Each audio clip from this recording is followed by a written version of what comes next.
What was it like the first time you played with Nicklaus? Big Jack? Wow. Well, you know, he was my introduction and inspiration. I watched the Masters in '71 and thought, right, I want to be a golfer. Let's try golf. That's how it all started.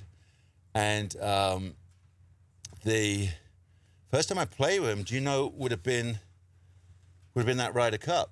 77 running. 6 years later, after starting the game of golf, I'm playing against Jack in the 77 Ryder Cup. And I never forget, because I was long in those days. I had a licorice stick. They just invented, our dealer had just invented the graphite shaft.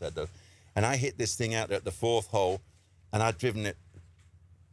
I'd say it's 20 yards past Jack. It was actually 30, but I don't want to upset him.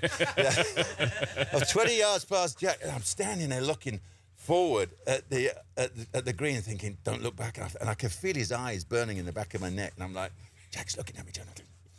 Anyway, with my partner, Peter Oosterhuis, we beat them. We beat Jack and Ray Floyd on the 17th green, 2-1. So you imagine that as my kind of intro. And my favorite story is that, so I started in '71, and in 1973, my dad took me to Troon to my very first Open. And I loved it, because I spent my time on the practice ground, and I just watched the guys practice. That's all I wanted. And I was soaking up all these different idiosyncrasies, all these different tempos. You know, Jack and Arnold and Gary and Trevino and Miller and Weiskopf. So I'd soak that up. Anyway, so I go to our Porta Johns, which are called toilets back in Britain, you know, ugly, you know, this.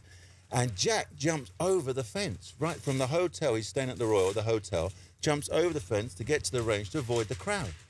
So it's just me and Jack, and he goes in and to the restroom, and because he's in there, just him.